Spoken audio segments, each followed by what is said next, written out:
सदस्यगण, budget के बाद राज्यपाल अभिभाषण में आपको पर्याप्त अवसर दूंगा। मेरा आपसे निवेदन है, नहीं माननीय अखिलेश जी, आपने संसद की मर्यादा को आप बना के रखे हैं। कभी बजट भाषण के अंदर इस तरीके का नहीं हुआ, ये उचित नहीं है, ये उचित नहीं है। अखिलेश जी प्लीज, मैं आपको मौका दूंगा राज्यपाल अभिभाषण पे, प्लीज। नो, ये तरीका ठीक नहीं है। No,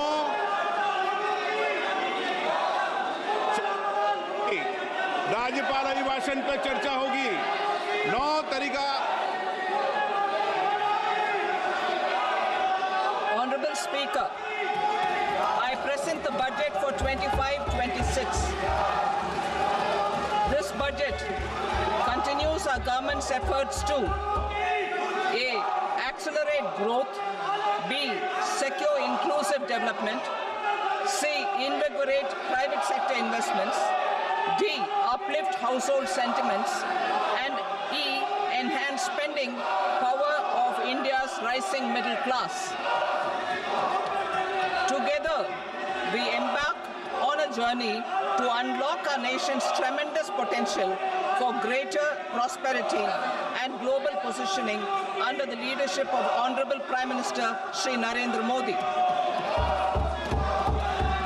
As we complete the first quarter of the 21st century, continuing geopolitical headwinds suggest lower global economic growth over the medium term. However, our aspiration for a Vikasit Bharat inspires us, and the transformative work we have done during our government's first 2 terms guides us to march forward resolutely. Our economy is the fastest growing among all major economies. Our development track record for the past 10 years and structural reforms have drawn global attention. Confidence in India's capability and potential has only grown in this period. We see the next 5 years as a unique opportunity to realize Sabka Vikas, stimulating balanced growth of all regions. The great Telugu poet and playwright Gurujada Apparao had said, "Deshamante matti kadoy, deshamante manushuloy," meaning a country is not just its soil, a country is its people. In line with this, for us, Vikasit Bharat encompasses zero poverty, 100% quality good school education, access to high quality, affordable and comprehensive health care, 100% skilled labor with meaningful employment, 70% women in economic activities, and farmers making our country the food basket of the world. In this budget, the proposed development measures span 10 broad areas, focusing on Garib, youth, Annadata, and Nari, spurring agricultural growth and productivity, building rural prosperity and resilience, taking everyone together on an inclusive growth path, boosting manufacturing and furthering Make in India, supporting MSMEs, enabling employment-led development, investing in people, economy, and innovation, securing energy supplies, promoting exports, and nurturing innovation. For this journey of development, our 4 powerful engines are agriculture, MSME, investments, and exports. The fuel, our reforms, our guiding spirit, inclusivity, and the destination, Vikasit Bharat. This budget aims to initiate transformative reforms across 6 domains. During the first 5 years, these will augment our growth potential and global competitiveness. The domains are taxation, power sector, urban development, mining, financial sector, and regulatory reforms. Agriculture as the first engine. Now I move to specific proposals, beginning with agriculture as the first engine.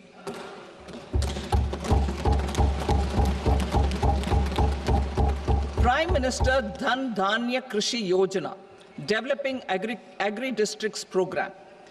Motivated by the success of the Aspirational District Program, our government will undertake a Prime Minister Dhan Dhanya Krishi Yojana in partnership with states. Through the convergence of existing schemes and specialized measures, the program will cover 100 districts with low productivity, moderate crop intensity, and below average credit parameters. It aims to 1. Enhance agricultural productivity, 2. Adopt crop diversification and sustainable agricultural practices, 3. Augment post-harvest storage at the panchayat and block level, 4. Improve irrigation facilities, and 5. Facilitate availability of long-term and short-term credit. This program is likely to help 1.7 crore farmers. Building rural prosperity and resilience. A comprehensive multi-sectoral rural prosperity and resilience program will be launched in partnership with the states. This will address underemployment in agriculture through skilling, investment, technology, and invigorating the rural economy. The goal is to generate ample opportunities in rural areas so that migration is an option but not a necessity. The program will focus on rural women, young farmers, rural youth, marginal and small farmers, and landless families. The details are in Annexure A. Domestic best practices will be incorporated, and appropriate technical and financial assistance will be sought from multilateral development banks. In Phase 1, 100 developing agri-districts will be covered. Atmanirbharta in pulses. Our government is implementing the National Mission for Edible Oilseed for achieving Atmanirbharta in edible oils. Our farmers have the capability to grow enough for our needs and more. 10 years ago, we made concerted efforts and succeeded in achieving near self-sufficiency in pulses. Farmers responded to the need by increasing the cultivated area by 50%, and government arranged for procurement and remunerative prices. Since then, with rising incomes and better affordability, our consumption of pulses has increased significantly. Our government will now launch a 6-year mission for Atmanirbharta in pulses with a special focus on Tur, Urad, and Masoor. Details are in Annexure B. Central agencies such as NAFED and NCCF will be ready to procure these 3 pulses as much as offered during the next 4 years from farmers who register with these agencies and enter into agreements. Comprehensive program for vegetables and fruits.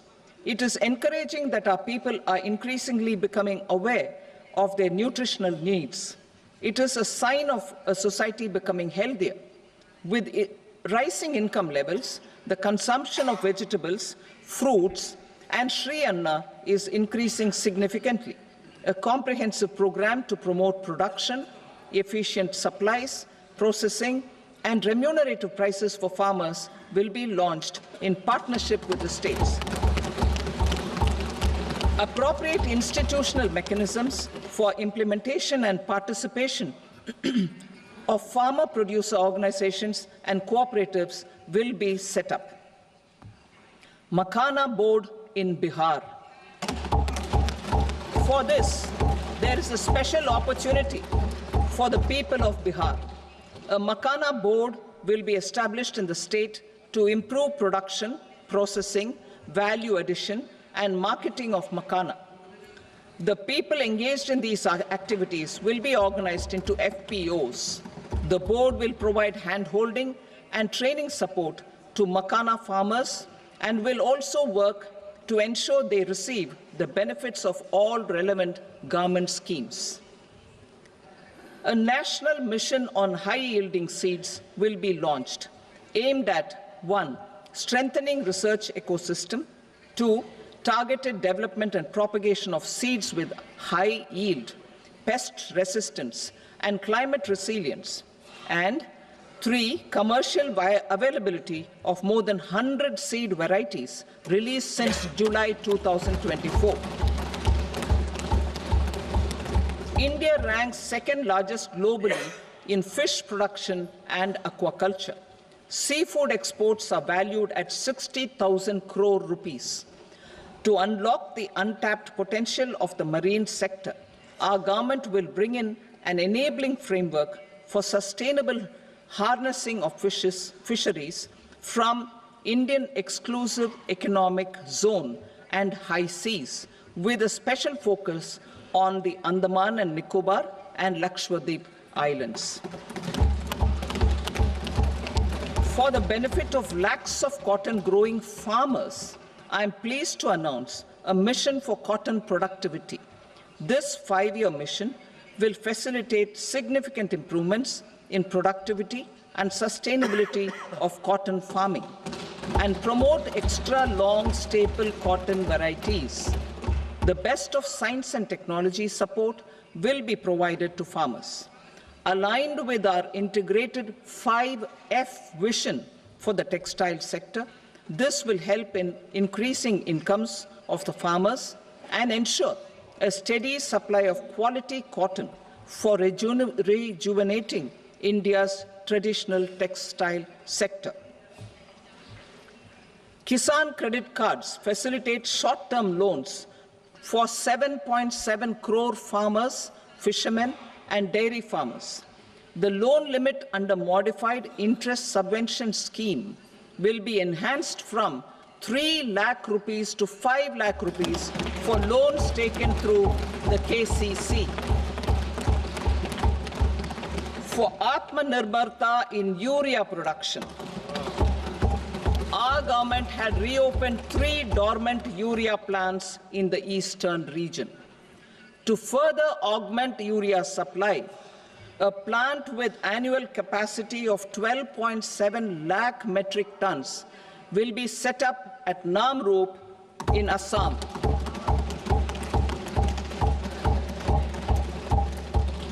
India Post, with 1.5 lakh rural post offices, complemented by the India Post Payment Bank and a vast network of 2.4 lakh Dak Sevaks, will be repositioned to act as a catalyst for the rural economy. Details are at Annexure C. India Post will also be transformed as a large public logistics organization. This will meet the rising needs of Vishwakarmas, new entrepreneurs, women, self-help groups, MSMEs, and the large business organizations. Our government will provide support to NCDC for its lending operations for the cooperative sector. MSMEs as the second engine. Now I move to MSMEs as the second engine, which encompasses manufacturing and services with a focus on MSMEs numbering 5.7 crores.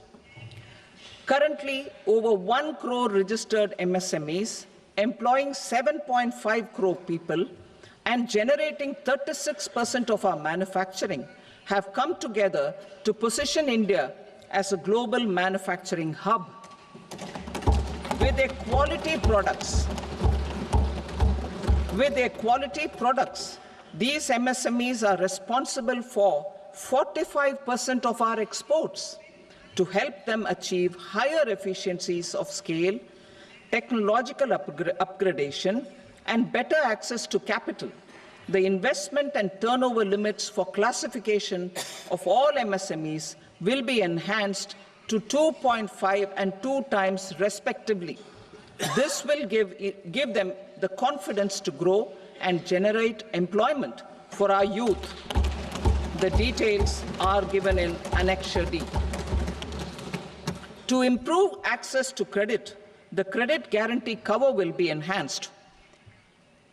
First, for micro and small enterprises from 5 crore to 10 crore rupees, leading to additional credit of 1.5 lakh crores in the next 5 years.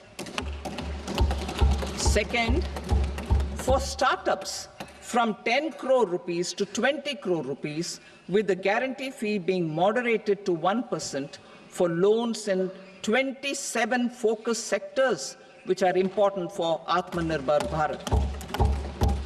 And for well-run exporter MSMEs, for term loans up to 20 crore rupees. Also for the micro enterprises, we will introduce customized credit cards with a 5 lakh rupee limit for micro enterprises registered on Udyam portal. In the first year, 10 lakh such cards will be issued. Fund of funds for startups. The alternate investment fund, AIFs, for startups have received commitments of more than 91,000 crores rupees. These are supported by the fund of funds set up with the Government of India's contribution of 10,000 crore rupees. Now, a new fund of funds with expanded scope and a fresh contribution of another 10,000 crore rupees will be set up. A new scheme will be launched for 5 lakh women, scheduled castes and scheduled tribes, first-time entrepreneurs. This will provide term loans up to 2 crore rupees during the next 5 years. The scheme will incorporate lessons from the successful Stand Up India scheme. Online capacity building for entrepreneurship and managerial skills will also be organized. Measures for labor-intensive sectors. To promote employment and entrepreneurship opportunities in labor-intensive sectors, our government will undertake specific policy and facilitation measures. To enhance the productivity, quality, and competitiveness of India's footwear and leather sector, a focused product scheme will be implemented. The scheme will support design capacity, component manufacturing, and machinery required for production of non-leather quality footwear, besides the support for leather footwear and products. The scheme is expected to facilitate employment for 22 lakh persons, generate over 4 lakh crore rupees, and exports of over 1.1 lakh crore rupees. Measures for the toys sector. Building on the National Action Plan for Toys, we will implement a scheme to make India a global hub for toys. The scheme will focus on development of clusters, skills, and a manufacturing ecosystem that will create high-quality, unique, innovative, and sustainable toys that will represent the Made in India brand. Support for food processing. In line with our commitment towards Purvodaya, we will establish a National Institute of Food Technology, Entrepreneurship and Management in Bihar. The institute will provide a strong fillip to food processing activities in the entire eastern region. This will result in 1. Enhanced income for the farmers through value addition to their produce, and 2. Skilling entrepreneurship and employment opportunities for the youth. Manufacturing mission, furthering Make in India. Our government will set up a national manufacturing mission covering small, medium, and large industries for furthering Make in India by providing policy support, execution roadmaps, governance, and monitoring framework for central ministries and states. Details are in Annexure E. Given our commitment to climate-friendly development, the mission will also support clean tech manufacturing. This will aim to improve domestic value addition and build our ecosystem for solar PV cells, EV batteries, motors and controllers, electrolyzers, wind turbines, very high voltage transmission equipment, and grid-scale batteries. Investment as the third engine. Now I move to investment as the third engine, which encompasses investing in people, investing in the economy, and investing in innovation. Investing in people. Saksham Anganwadi and Poshan 2.0. Saksham Anganwadi and Poshan 2.0 program provides nutritional support to more than 8 crore children, 1 crore pregnant women and lactating mothers all over the country, and about 20 lakh adolescent girls in aspirational districts and the Northeast region. The cost norms for these nutritional support will be enhanced appropriately. Atal Tinkering Labs. 50,000 Atal Tinkering Labs will be set up in government schools in the next 5 years to cultivate the spirit of curiosity and innovation and foster a scientific temper among young minds. Broadband connectivity to government secondary schools and PHCs. Broadband connectivity will be provided to all government secondary schools and primary health centers in rural areas under the BharatNet project. Bharatiya Bhasha Pustak Scheme. We propose to implement a Bharatiya Bhasha Pustak scheme to provide digital form Indian language books for schools and for higher education. This aims to help students understand their subjects better and in their language. National Centers of Excellence for Skilling. Building on the initiative announced in the July 24 budget, 5 national centers of excellence for skilling will be set up with global expertise and partnerships to equip our youth with the skills required for Make for India, Make for the World manufacturing. The partnership will cover curriculum design, training of trainers, and a skills certification framework and periodic reviews. Expansion of capacity in IITs. Total number of students in 23 IITs has increased 100% from 65,000 to 1.35 lakh in the past 10 years.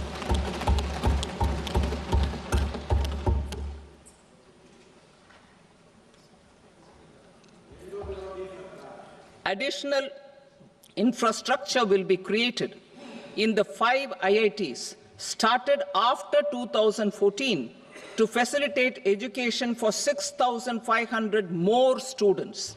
Hostel and other infrastructure capacity at IIT Patna will also be expanded.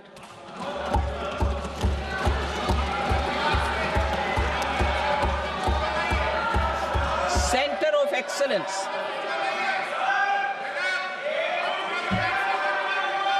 Center of Excellence in AI for Education. I had announced 3 centers of excellence in artificial intelligence for agriculture, health, and sustainable cities in 2023. Now a center of excellence in artificial intelligence for education will be set up with a total outlay of 500 crores. Expansion of medical education. Our government has added almost 1.1 lakh undergraduate and postgraduate medical education seats in 10 years, an increase of 130%. In the next year, 10,000 additional seats will be added in medical colleges and hospitals towards the goal of adding 75,000 seats in the next 5 years. Daycare cancer centers in all district hospitals. Our government will facilitate setting up of daycare cancer centers in all district hospitals in the next 3 years. 200 centers will be established in 25-26 itself. Strengthening urban livelihoods. Our government has been giving priority to assisting urban poor and vulnerable groups. A scheme for socio-economic upliftment of urban workers will be implemented to help them improve their incomes, have sustainable livelihoods, and a better quality of life. PM Swanidhi scheme has benefited more than 68 lakh street vendors, giving them respite from high-interest informal sector loans. Building on this success, the scheme will be revamped with enhanced loans from banks, UPI-linked credit cards with 30,000 rupees limit, and capacity building support. Social Security Scheme for welfare of online platform workers. Gig workers of online platforms provide great dynamism to the new age services economy. Recognizing their contribution, our government will arrange for their identity cards and registration on the e-Shram portal. They will be provided health care under PM Jan Arogya Yojana.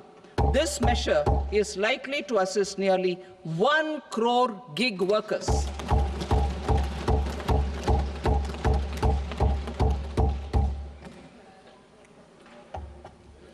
Investing in the economy. Public-private partnership in infrastructure. Each infrastructure-related ministry will come up with a 3-year pipeline of projects that can be implemented in PPP mode. States will also be encouraged to do so and can seek support from the India Infrastructure Project Development Fund, which is a scheme to prepare PPP proposals. Support to states for infrastructure. An outlay of 1.5 lakh crore is proposed for the 50-year interest-free loans to states for capital expenditure and incentives for reforms. Building on the success of the first asset monetization plan announced in 2021, the second plan for 2025 to 30 will be launched to plow back capital of 10 lakh crore in new projects. Regulatory and fiscal measures will be fine-tuned to support the plan. Jal Jeevan Mission. Since 2019, 15 crore households representing 80% of India's rural population have been provided access to portable tap water connections. To achieve 100% coverage, I am pleased to announce the extension of this mission until 2028 with an enhanced total outlay. The mission's focus will be on the quality of infrastructure and O&M of rural piped water supply schemes through Jan Bhagidari. A separate MOU or separate MOUs will be signed with the states and union territories to ensure sustainability and citizen-centric water services delivery. Urban sector reforms. Building on the July budget proposals, urban sector reforms related to governance, municipal services, urban land and planning will be incentivized. Urban Challenge Fund. The government will set up an Urban Challenge Fund of 1 lakh crore rupees to implement the proposals for cities as growth hubs, creative redevelopment of cities, and for water and sanitation purposes announced in the July budget.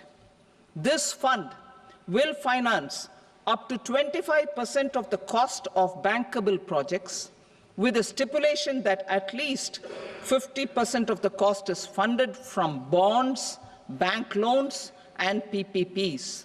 An allocation of 10,000 crore is proposed in 2025-26. Power sector reforms. We will incentivize electricity distribution reforms and augmentation of intrastate transmission capacity by states. This will improve financial health and capacity of electricity companies. Additional borrowing of 0.5% of GSDP will be allowed to states contingent on these reforms. Nuclear energy mission for Vikasit Bharat. Development of at least 100 gigawatt of nuclear energy by 2047 is essential for our energy transition efforts. For an active partnership with the private sector towards this goal, amendments to the Atomic Energy Act and the Civil Liability for Nuclear Damage Act will be taken up. A nuclear energy mission for research and development of small modular reactors with an outlay of 20,000 crore will be set up. At least 5 indigenously developed small modular reactors will be operationalized by 2033. Shipbuilding. The shipbuilding financial assistance policy will be revamped to address cost disadvantages. This will also include credit notes for shipbreaking in Indian yards to promote the circular economy. Large ships above a specified size will be included in the infrastructure harmonized master list. Shipbuilding clusters will be facilitated to increase the range, categories, and capacity of ships. This will include additional infrastructure, facilities, skilling, and technology to develop the entire ecosystem. Maritime Development Fund. For long-term financing for the maritime industry, a Maritime Development Fund with a corpus of 25,000 crore rupees will be set up. This will be for distributed support and promoting competition. This will have up to 49% contribution by the government, and the balance will be mobilized from ports and from private sector. UDAN regional connectivity schemes.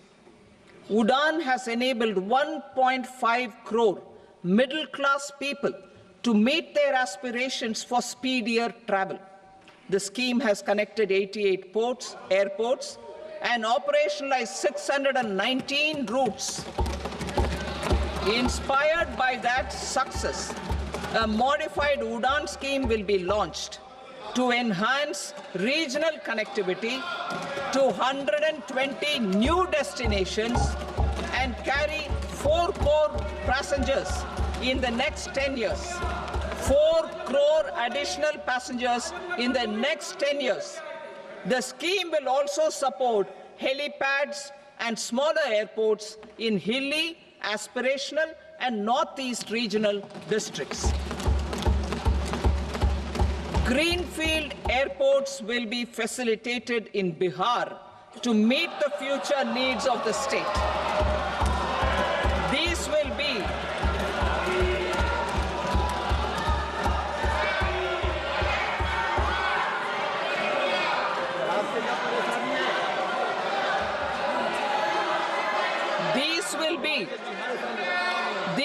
be in addition to the expansion of the capacity of Patna Airport and a brownfield airport in Beta. Western Kosi Canal project in Mithilanchal. Financial support will be provided for the Western Kosi Canal ERM project, benefiting a large number of farmers, cultivating over 50,000 hectares of land in the Mithilanchal region of Bihar. Mining sector reforms. Mining sector reforms, including those for minor minerals, will be encouraged through sharing of best practices and institutions of a state mining index. A policy for recovery of critical minerals from tailings will be brought out. Under the special window for affordable and mid-income housing, SWAMI, 50,000 dwelling units in stressed housing projects have been completed and keys handed over to home buyers. Another 40,000 units will be completed in 2025, further helping middle-class families who are paying EMIs on loans taken for apartments while also paying rent for their current dwellings. Building on this success, Swami Fund 2 will be established as a blended finance facility with contribution from the government, banks and private investors. This fund of 15,000 crore rupees will aim for expeditious completion of another 1 lakh units. PM Gati Shakti data for private sector. For furthering PPPs and assisting the private sector in project planning, access to relevant data and maps from the PM Gati Shakti portal will be provided. Tourism for employment-led growth. Top 50 tourist destination sites in the country will be developed in partnership with states through a challenge mode. Land for building key infrastructure will have to be provided by the states. Hotels in these destinations will be included in the infrastructure harmonized list. The following measures will be taken for facilitating employment-led growth: organizing intensive skill development programs for our youth, including in institutes of hospitality management, providing mudra loans for homestays, improving ease of travel and connectivity to tourist destinations, providing performance-linked incentives to states for effective destination management, including tourist amenities, cleanliness, and marketing efforts, and introducing streamlined e-visa facilities along with visa fee waivers for certain tourist groups. Continuing with the emphasis on places of spiritual and religious significance, in the July budget, there will be a special focus on destinations related to the life and times of Lord Buddha. Medical tourism and heal in India. Medical tourism and heal in India will be promoted in partnership with the private sector, along with capacity building and easier visa norms. Investing in innovation. To implement private sector-driven research, development, and innovation initiatives announced in the July budget, I am now allocating 20,000 crore rupees for this purpose. A deep tech fund of funds will also be explored to catalyze the next generation startups as a part of this initiative. In the next 5 years, under the PM Research Fellowship Scheme, we will provide 10,000 fellowships for technological research in IITs and IISc with enhanced financial support. The second gene bank with 10 lakh germplasm lines will be set up for future food and nutritional security. This will provide conservation support to both public and private sectors for genetic resources. We will start a national geospatial mission to develop foundational geospatial infrastructure and data.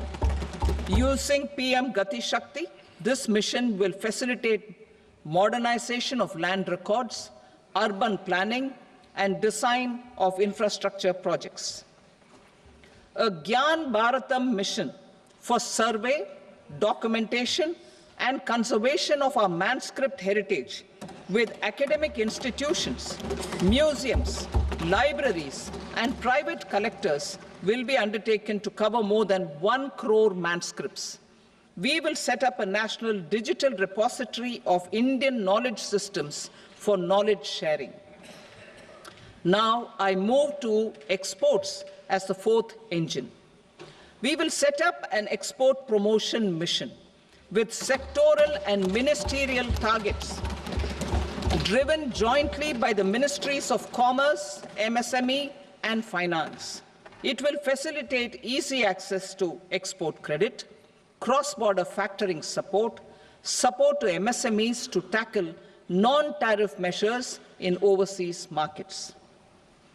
A digital public infrastructure, Bharat Trade Net, for international trade will be set up as a unified platform for trade documentation and financing solutions. This will complement the Unified Logistics Interface platform. The BTN will be aligned with international practices. Support will be provided to develop domestic manufacturing capacities for our economy's integration with global supply chains. Sectors will be identified based on objective criteria. Facilitation groups with participation of senior officers and industry representatives will be formed for select products and supply chains.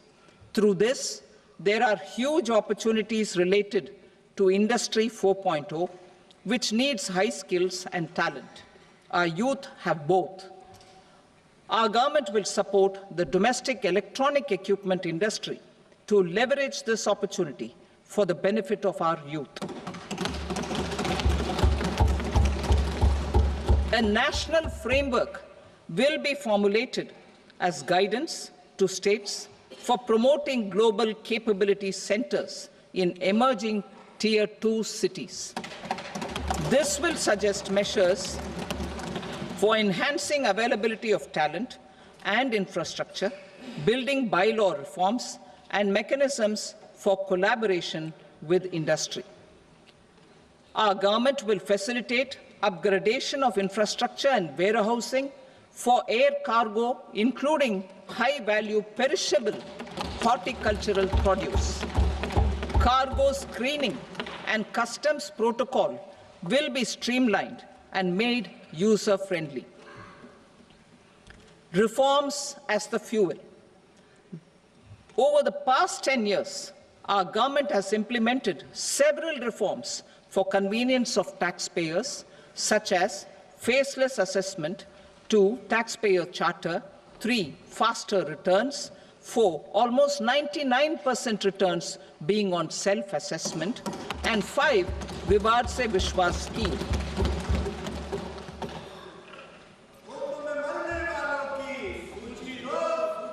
Continuing these efforts, I reaffirm the commitment of the Tax Department to trust first, scrutinize later.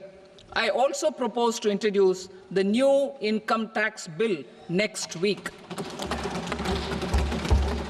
I will detail the indirect tax reforms and changes in direct taxes in Part B. Financial sector reforms. The FDI limit for the insurance sector will be raised from 74 to 100%. This enhanced limit will be available for those companies which invest the entire premium in India.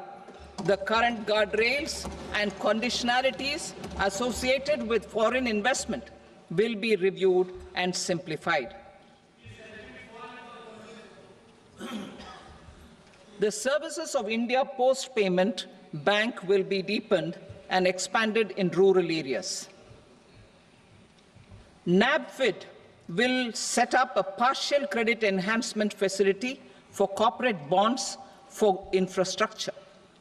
Public sector banks will develop Grameen Credit Score framework to serve the credit needs of SHG members and people in rural areas. A forum for regulatory coordination and development of pension products will be set up. To implement the earlier announcement on simplifying the KYC processes, the revamped Central KYC Registry will be rolled out in 2025. We will also implement a streamlined system for periodic updating. Requirements and procedures for speedy approval of company mergers will be rationalized. The scope for fast-track mergers will also be widened and the process made simpler. As proposed in the interim budget, we signed bilateral investment treaties with 2 countries in 2024. To encourage sustained foreign investment and in the spirit of First Develop India, the current model BIT will be revamped and made more investor-friendly. In the last 10 years, in several aspects, including financial and non-financial, our government has demonstrated a steadfast commitment to ease of doing business. We are determined to ensure that our regulations must keep up with technological innovations and global policy developments. A light-touch regulatory framework based on principles and trust will unleash productivity and employment. Through this framework, we will update regulations that were made under old laws. To develop this modern, flexible, people-friendly, and trust-based regulatory framework appropriate for the 21st century, I propose 4 specific measures. A high-level committee for regulatory reforms will be set up for a review of all non-financial sector regulations, certifications, licenses, and permissions. The committee will be expected to make recommendations within a year. The objective is to strengthen trust-based economic governance and take transformational measures to enhance ease of doing business, especially in matters of inspection and compliances. States will be encouraged to join in this endeavor. An investment friendliness index of states will be launched in 2025 to further the spirit of competitive, cooperative federalism. Under the Financial Stability and Development Council, a mechanism will be set up to evaluate impact of the current financial regulations and subsidiary instructions. It will also formulate a framework to enhance their responsiveness and development of the financial sector. In the Jan Vishwas Act 2023, more than 180 legal provisions were decriminalized. Our government will now bring up the Jan Vishwas Bill 2.0 to decriminalize more than 100 provisions in various laws. I now move to fiscal policy. In the July budget, I had committed to staying the course for fiscal consolidation. Our endeavor will be to keep the fiscal deficit each year such that central government debt remains on a declining path as a percentage of the GDP. The roadmap for the next 6 years has been detailed in the FRBM statement. Revised estimates for 2024-25. The revised estimate of the total receipts other than borrowings is 31.47 lakh crore rupees, of which the net tax receipts are 25.57 lakh crore rupees. The revised estimate of the total expenditure is 47.16 lakh crore rupees, of which the capital expenditure is about 10.18 lakh crore rupees. The revised estimate of the fiscal deficit is 4.8% of the GDP. Budget estimates for 25-26. Coming to 25-26, the total receipts other than borrowings and total expenditure are estimated at 34.96 lakh crore rupees and 50.65 lakh crore rupees respectively. The net tax receipts are estimated at 28.37 lakh crore rupees. The fiscal deficit is estimated to be 4.4% of GDP. To finance the fiscal deficit, the net market borrowings from dated securities are estimated at 11.54 lakh crore. The balance financing is expected to come from small savings and other sources. The gross market borrowings are estimated at 14.82 lakh crore rupees. I will now move to Part B.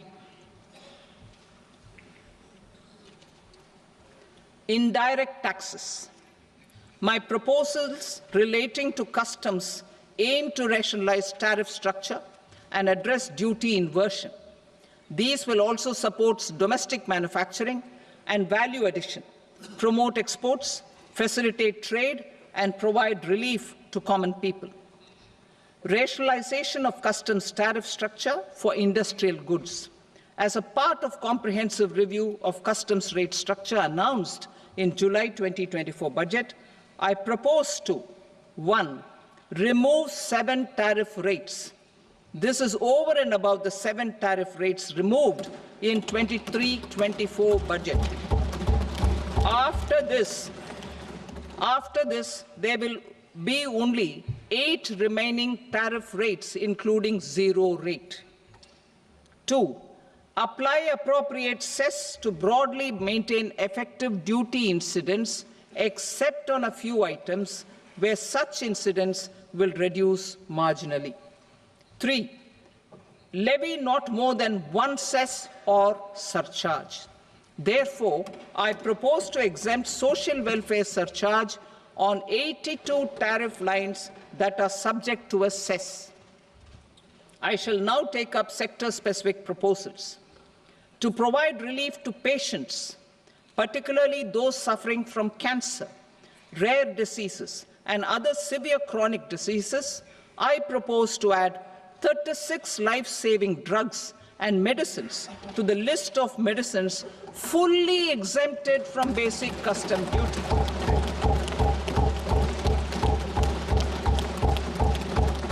I also propose to add 6 life-saving medicines to the list attracting concessional custom duty of 5%. Full exemption and concessional duty will also respectively apply on the bulk drugs for manufacture of the above. Specified drugs and medicines under patient assistance programs run by the pharmaceutical companies are fully exempt from BCD, provided the medicines are supplied free of cost to the patients. I propose to add 37 more medicines along with 13 new patient assistance programs. Support to domestic manufacturing and value addition. Critical minerals. In the July 2024 budget, I had fully exempted BCD on 25 critical minerals that are not domestically available.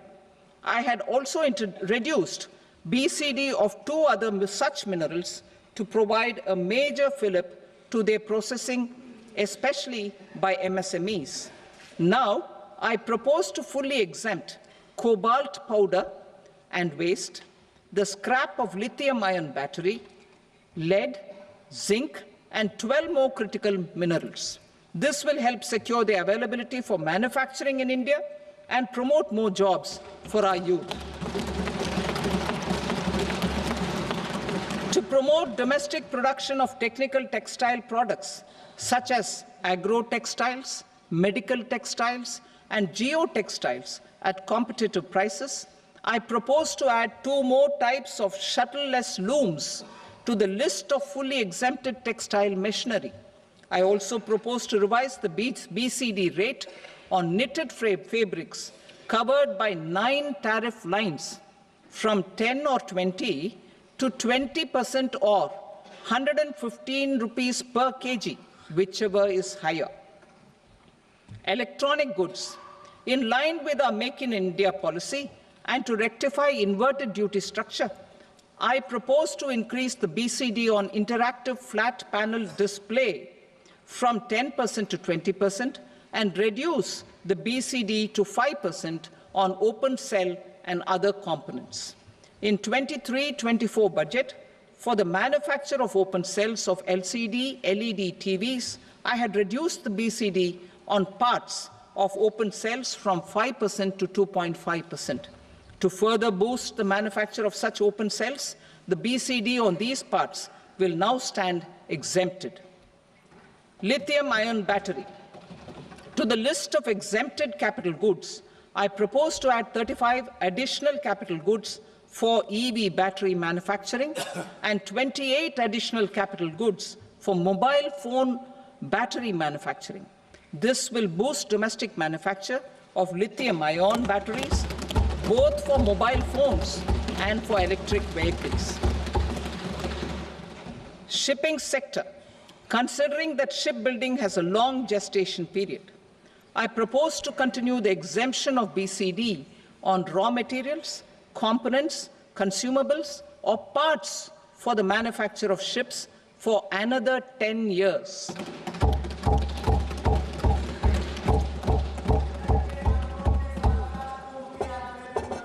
I also propose the same dispensation for shipbreaking to make it more competitive. Telecommunication. To prevent classification disputes, I propose to reduce the BCD from 20% to 10% on carrier-grade Ethernet switches to make it at par with non-carrier-grade Ethernet switches. Export promotion. To facilitate exports of handicrafts, I propose to extend the time period for export from 6 months to 1 year, further extendable by another 3 months if required. I also propose to add 9 items to the list of duty-free inputs. Leather sector. I propose to fully exempt BCD on wet blue leather to facilitate imports for domestic value addition and employment. I also propose to exempt crust leather from 20% export duty to facilitate exports by small tanners. Marine products. To enhance India's competitiveness in the global seafood market, I propose to reduce BCD from 30% to 5% on frozen fish paste, surimi, for manufacture and export of its analog products. I also propose to reduce BCD from 15% to 5% on fish hydrolysates for manufacture of fish and shrimp feed. In July 2024 budget, to promote development of domestic MROs for aircraft and ships, I had extended the time limit for export of foreign origin goods that were imported for repairs from 6 months to 1 year and further extendable by 1 year. I now propose to extend the same dispensation for railway goods. Time limit for provisional assessment. Presently, the Customs Act 1962 does not provide any time limit to finalize provisional assessments, leading to uncertainty and cost to trade. As a measure of promoting ease of doing business, I propose to fix a time limit of 2 years, extendable by a year, for finalizing the provisional assessment. I propose to introduce a new provision that will enable importers or exporters, after clearance of goods, to voluntarily declare material facts and pay duty with interest but without penalty. This will incentivize voluntary compliance. However, this will not apply in cases where department has already initiated audit or investigation proceedings. For industry to better plan their imports, I propose to extend the time limit for the end use of imported inputs in the relevant rules from 6 months to 1 year. This will provide operational flexibility in view of cost and uncertainty of supply. Further, such importers will now have to file only quarterly statements instead of a monthly statement.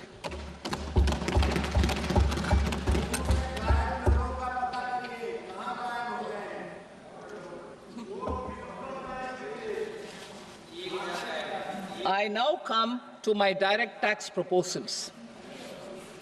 In Part A, I have briefly underlined taxation reforms as one of key reforms to realize our vision of Vikasit Bharat. In respect of criminal law, our government had earlier ushered in Bharatiya Nyaya Sanhita, replacing Bharatiya Danda Sanhita. I am happy to inform this august House and the country that for new income tax bill will carry forward the same spirit of Nyaya in its drafting as well. The new bill will be clear and direct in text, with close to half of the present law in terms of both chapters and words. It will be simple to understand for taxpayers and tax administrators, leading to tax certainty and reduced litigation. Reforms, however, are not a destination. They are means to achieve good governance for our people and economy.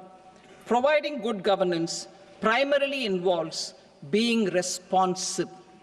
The Tirukural captures this in